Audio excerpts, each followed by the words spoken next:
कि एक कोई बैग है जिसमें 1 रुपए 50 पैसे और 25 पैसे के नंबर का रेशियो है, आपको वो दिया होगा या रुपीस में इनकी वैल्यू दी होगी। तो आप ये ध्यान रखना, हमेशा एक चेकलिस्ट टाइप की बना लो कि जब भी क्वेश्चन आएगा कॉइन्स पर हमें दो बातों पर ध्यान देना है कि रुपीस में डेटा दिया हुआ है कि नंबर में डेटा दिया हुआ है, संख्या के बारे में बता रहा है कि मूल्य के बारे में बता रहा है। अगर आप ये चेकलिस्ट ध्यान रखोगे तो आप कभी भी क्वेश्चन में मिस्टेक नहीं करोगे। इसमें जो 1 रुपए और 50 पैसे और 25 पैसे के सिक्के हैं उनकी संख्या का अनुपात 3:4:5 है और जो टोटल सिक्के हैं वो 60 हैं, है ना। 1 रुपए 50 पैसे और 25 पैसे के सिक्के हैं, इनका रेशियो 3:4:5 है और टोटल सिक्के 60 हैं। तो अब आपको पूछेगा कि बताइए कि 1 रुपए के सिक्के कितने हैं। 15 आंसर बिल्कुल सही है कि आपके सामने एक बैग है और उस बैग में 180 रुपए हैं और ये 1 रुपए 50 पैसे और 25 पैसे के सिक्के हैं और इनकी संख्या का जो रेशियो है वो रेशियो है 2:3:4। आपको बताना है कि 50 पैसे के सिक्के कितने हैं। 1 रुपए है, 50 पैसा है, 25 पैसा है। देखो अभी हम एक्सप्लेन पर हमने कहा आप नंबर समझो, यहाँ रुपीस समझो, और ये एग्जाम में लिखना नहीं है, ये माइंड में बनेगा। अभी हम पढ़ रहे हैं, कॉन्सेप्ट क्लास है ये, ठीक है। अब आप देखो ये संख्या कहाँ लिखोगे यार, संख्या यहीं तो लिखोगे। 2, 3, 4 ये जो संख्या का अनुपात है इसको आप लो, इसका मुंह कैसा हो गया देखो, ठीक है। इसको आप यहां लिखोगे 2, 3, 4। उसके बाद जो ये 180 है, ज्यादातर लोगों ने क्या किया, यहीं 180 लिखा। 4, 3, 7, 2, 9, 9 बराबर 180 के। भाई पहली बात ये बताओ, ये नंबर है, ये अमाउंट है, 180 यहां पर नहीं लिख सकते हो आप, 180 यहां नहीं लिख सकते हैं। 180 अमाउंट है, इसीलिए अमाउंट यहां लिखा जाएगा। समझे बात को भाई। एक को आप 100 कर लो, 1 रुपए में 100 पैसे, तो यहाँ 100 पैसे इंटू 2 कितना आ गया 200, 50 पैसे इंटू 3 कितना आ गया 150, 25 पैसे इंटू 4 कितना आ गया 100। हमारे हिसाब से ये टोटल कितना है 450 पैसे हैं। क्वेश्चन कह रहा है नहीं 180 रुपए हैं, यानी कि 18,000 पैसे हैं। अब आप इसको डिवाइड करोगे तो एक का वैल्यू आई थिंक कितना आ जाएगा, एक का वैल्यू आ जाएगा 40 के, ठीक है। एक का वैल्यू 40 आ गया। अब आपसे जो भी पूछा गया है आप उसका आंसर दे सकते हो। इसकी वैल्यू पूछी गई है, कितना आ जाएगा 40 into 3 120। 120 is the correct answer. जिसमें 90 रुपए हैं, इसमें 50 पैसे 25 पैसे और 10 पैसे के सिक्के हैं और इनका रेशियो 2:3:5 है। आपको बताना है कि 10 पैसे के सिक्के कितने हैं। चलो यहाँ आ गया 100, यहाँ आ गया कितना 75, यहाँ आ गया 50। अब आप इसको ऐड करोगे 225 आया। 225 अगर 9,000 है, 1 रुपए में 100 पैसे होते हैं। अब इसको आपको काटना है। एक का वैल्यू 40 आया। अब एक का वैल्यू 40 आया तो 5 का वैल्यू पता करना है, कितना आएगा 200। एक बैग में 1 रुपए और 50 पैसे के सिक्के। अब देखो आपका आंसर आ गया है, लेकिन मुझे ये क्वेश्चन उनके लिए भी सॉल्व करना है जो वीडियो को बाद में देख रहे होंगे, ठीक है। तो थोड़ा सा पेशेंस रखना। यहाँ पर नंबर आता है, यहाँ पर रुपीज़ आता है। बात समझ में आ जाती है तो ये सब लिखने की कोई ज़रूरत नहीं है। संख्या 210 है, इसका रेशियो 13 और 11 है। यहाँ क्यों लिखा हमने, क्योंकि वैल्यूज़, क्वेश्चन ने वर्ड बोला वैल्यूज़, इसीलिए यहाँ पर लिखा। कोई बात नहीं है एजाज, आप ही के लिए सॉल्व कर रहा हूँ। देखो अब आप देखिए वैल्यूज़ था इसीलिए 13, 11 यहाँ लिखा। अब देखो 1 रुपए के सिक्के हैं और उनसे 13 रुपए बन रहे हैं, तो अब आप खुद सोचो 1 रुपए के सिक्के हैं उससे 13 रुपए बन रहे हैं, तो कितने सिक्के रहे होंगे? हाँ बिल्कुल सही, 13। ठीक है, अब आपके पास 50-50 पैसे के 50-50 पैसे के सिक्के हैं और उससे आपने 11 रुपए इकट्ठे कर लिए। इसके मतलब आपके पास टोटल सिक्के कितने होंगे बताओ भाई, कमेंट करो। बिल्कुल सही, 22। 13 और 22 मिलकर कितना आ जाएगा बताओ? यहाँ आ जाएगा 35। 35 बराबर है 210 के, 1 बराबर 6 के, 13 का वैल्यू कितना आ गया? 78। ये आ गया इसका आंसर। बिल्कुल 22। अच्छा ठीक ठीक ठीक, मैं सोचने लगा कि 22 क्या बोल रहे हो तुम। देखो एक बैग में इस बार जो टोटल कॉइन्स हैं वो हैं 378। ठीक है, और ये हैं किस फॉर्म में? 1 रुपए 50 पैसे और 25 पैसे के फॉर्म में।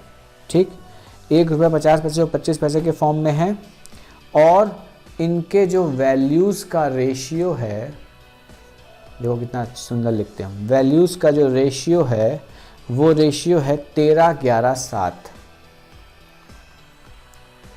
13, 11 और 7। अब कह रहा है 50 पैसे के सिक्के कितने हैं? फाइंड द नंबर ऑफ 50 पैसे कॉइन्स। बताएं।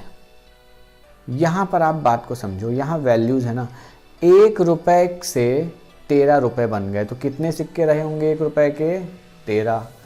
50 पैसे से 11 रुपए बन गए, तो कितने सिक्के रहे होंगे बताओ? 50 पैसे के कितने सिक्के होंगे आपके पास कि 11 रुपए बन जाएंगे? बिल्कुल 132 सही आंसर है, तो यहाँ आ जाएगा 22। 25 पैसे के कितने सिक्के रहेंगे कि 7 रुपए बन जाएंगे बताओ? बिल्कुल 28। बिल्कुल सही है ना, आप ऐसे कर सकते हो, 25 पैसे के सिक्के हैं आपके पास, है ना। अब जाके 1 रुपए बना। ठीक, ये 4 हैं तब जाके 1 रुपए बना, तो 7 हैं तो कितने होंगे? 28। अब जब आप इसको जोड़ोगे तो 13, 22 और 28 कितना आ जाएगा? क्या? 63। तो 1 का वैल्यू कितना आ जाएगा?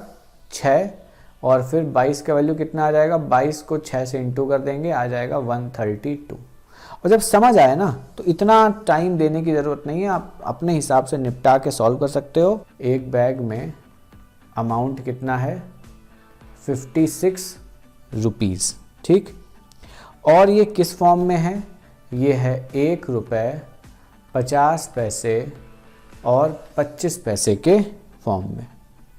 ठीक है, समझ आ गई क्या इतनी बात? इसके बाद आप देखिए इस बैग में एक बात जो बोली है उसको मैं लिख दे रहा हूं कि नंबर ऑफ 50 पैसे coins is double of the number of 25 पैसे कॉइन्स एंड 4 टाइम्स। ये कॉन्सेप्ट क्लास है इसीलिए मैं इस तरीके से लिख कर कॉन्सेप्ट एक्सप्लेन कर रहा हूँ, राइटिंग नहीं अच्छी मेरी, इसका बुरा नहीं मानता कोई। And 4 times of the number of 1 rupees coin, of the number of 1 rupees coin. ठीक है, ये क्वेश्चन की स्टेटमेंट है। कल जब आपको मैं इस पे प्रैक्टिस क्वेश्चन कराऊंगा तो क्वेश्चन रिटर्न होंगे, इंग्लिश में भी होंगे, हिंदी में भी होंगे। ठीक है, अभी कॉन्सेप्ट क्लास है ये, इसलिए ऐसा चल रहा है। हाँ, अब आपसे पूछा गया है लास्ट में find the number of 1 rupees coin. देखो ध्यान से, क्या खास बात थी इस क्वेश्चन में? 1 रुपए है, 50 पैसा है और 25 पैसा है। इनकी संख्या के बारे में कुछ डेटा था, और ये चेकलिस्ट हमेशा ध्यान रखनी है। लिखो ना लिखो आपकी मर्जी है यार, है ना, लेकिन ध्यान इस बात का रखना है कि कॉइन्स के सवाल हैं तो इस पर ही बेस्ड होंगे। अब आप देखिए टोटल अमाउंट कितना है? 56 रुपये, तो 56 यहाँ लिखेंगे। ठीक, अब कह रहा है द नंबर ऑफ 50 पैसे coin is double the number of 25 पैसे कॉइन। ये जो सिक्का है ये डबल है इसका, and 4 times of the number of 1 rupees coin, ये इसका 4 गुना है। अब यार ये चीज़ समझने में ही सारा टाइम लगना है। अगर आपने तुरंत समझ लिया तुरंत आंसर आएगा, नहीं समझे एक्स के पास ले गए बात को तो एक्स को भूल जाओ। ठीक है, कोशिश करो कि इस तरीके से बना ले जाओ। ठीक, बिना एक्स के सॉल्व करेंगे यार। अब आप देखो ध्यान से, यहाँ 4 ये कह रहा है कि 4 गुना है, ये कह रहा है कि 2 गुना है, तो हमें इन दोनों की बात को मानना है। तो हमने क्या मान लिया, इसको 4 मान लिया। अब ये 4 गुना है ना इसका, तो ये कितना होगा 1, और ये चीज़ इसकी 2 गुनी है तो यहाँ कितना होगा 2। ठीक, अब आपकी मर्जी है रुपीज़ में करते हो या पैसे में करते हो। यहाँ आ जाएगा 100, यहाँ आ जाएगा 200, यहाँ आ जाएगा 50। ऐड करो कितना आ जाएगा 350 बराबर है 2 ज़ीरो बढ़ा दो इसमें। ठीक है, 56 रुपये हैं। अब आप इसको काट भी सकते हो। 1 का वैल्यू कितना आ गया 16 आ गया। अब यही पूछा गया है ना, तो 1 रुपए के सिक्के कितने आ जाएंगे 16 आ जाएंगे। इसका टारगेट यूपीएससी, एसएससी या bank exams, railway exams, defence exams, JE या नीट एग्जाम की प्रिपरेशन, स्टेट पीएससी, नेट के एग्जाम्स, गेट, ईएसई या आईआईटी जैम या नीट पीजी या टीचर एलिजिबिलिटी टेस्ट टेट के एग्जाम्स, मैनेजमेंट या foreign studies, CA, CS, state CET, CBSE के भी अगर आप एग्जाम दे रहे हो 9, 10, 11, 12 के, तो अनअकैडमी पर आपको सारे कोर्सेज मिलेंगे और एक्सपर्ट फैकल्टीज से आप, एक्सपर्ट एजुकेटर से आप गाइडेंस ले सकते हो। फॉर एग्जाम्पल, अगर आपका टारगेट बैंक एग्जाम्स है तो आपने बैंक एग्जाम के गोल को टच किया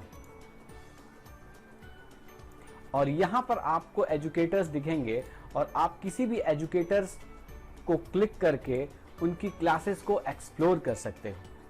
जैसे यहां पर देखिए, यहां पर मुझे दिख रहा है डिटेल्ड कोर्स ऑन परसेंटेज। अब यहां पर अगर मैं क्लास के लिए जाऊंगा तो मुझसे प्लस के लिए सब्सक्रिप्शन के लिए कहेगा। अब मैं इस टीचर के स्पेशल क्लासेस जो फ्री क्लासेस होते हैं उसको पहले मैं देखना चाहता हूं, तो यहां से मैं सी ऑल करके सारे स्पेशल क्लासेस को देख सकता हूं जो कि बिल्कुल फ्री हैं। इन सारी स्पेशल क्लासेस के कोई भी पैसे नहीं लगते, ये सारे आप देख सकते हो। मैंने कोई एक क्लास को ओपन किया, practice corona 28 data interpretation basic maths में क्या पढ़ाया है, आप आगे भी इसको देख सकते हो फॉरवर्ड करके। जिस भी पार्ट को देखना चाहो यहाँ से आपको, आप ये देखो लाइव भी ले सकते हो कि आप पीडीएफ भी इसका डाउनलोड कर सकते हो विद एनोटेशन और विदाउट एनोटेशन। विद एनोटेशन का मतलब इस क्लास में टीचर ने जो भी पढ़ाया है, जो भी बातें उसने लिखी हैं, वो यहाँ पर डाउनलोड हो जाएंगी और आप भी उस पीडीएफ को यूज कर सकते हो अपने स्टडी नोट्स की तरह। और आप पूरी पीडीएफ स्क्रॉल करो, पूरा टीचर ने मेंशन कर रखा होता है हर एक छोटे से छोटे पॉइंट के बारे में, जो भी टॉपिक उसने कवर कराया है।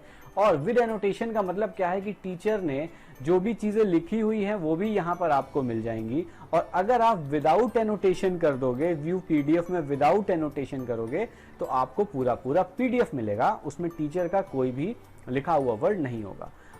अब मैं इनके कोर्सेज देखना चाहता हूं, तो जैसे कि ये दिख, और आप देख सकते हो कि जैसे मैं यहाँ क्लिक करता हूँ तो मुझे पता चलता है कि इन्होंने वीक 1 में क्या पढ़ाया है, वीक 2 में क्या पढ़ाया है, सारे टॉपिक्स, क्विज हैं, डाउट क्लियरिंग सेशन दिख रहा है मुझे हर तीसरी क्लास के बाद, मेगा क्विज और कई सारी चीज़ें मुझे यहाँ मिल जाती हैं।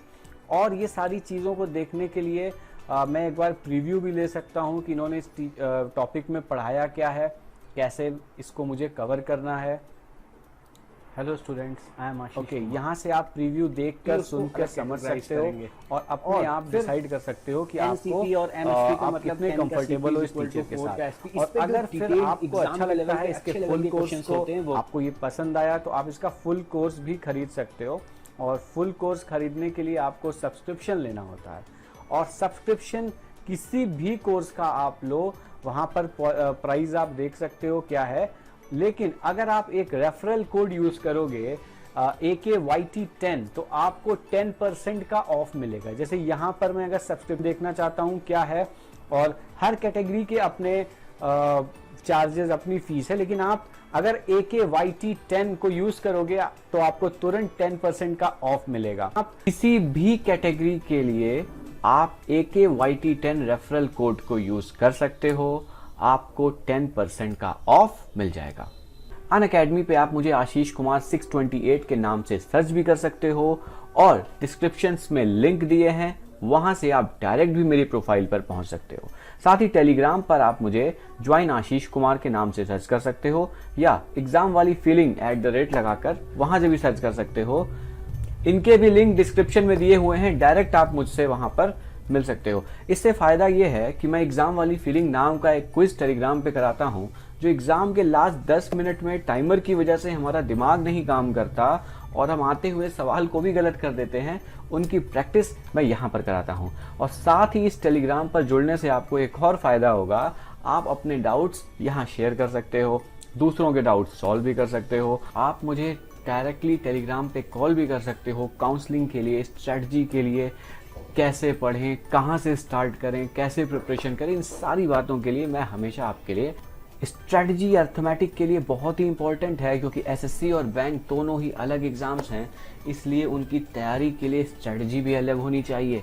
एसएससी में जहां डायरेक्ट क्वेश्चंस आते हैं, वहीं बैंक में डायरेक्ट क्वेश्चंस तो आते ही हैं, साथ ही साथ उसी अर्थमेटिक पर डीआई भी आ जाती है प्री और मेंस में, उसी पर डेटा सफिशिएंसी भी आता है, क्वांटिटी 1 क्वांटिटी 2 इस टाइप के क्वेश्चंस भी आ जाते हैं। सो आप चैनल को सब्सक्राइब करके बेल आइकन को जरूर हिट कीजिएगा, ताकि कोई भी वीडियो आपसे मिस ना हो। अगला वीडियो में strategy for exams, how to choose from SSC and bank exams, how to increase your speed, कोई भी वीडियो आप मेरा मिस मत करो। Thanks for watching.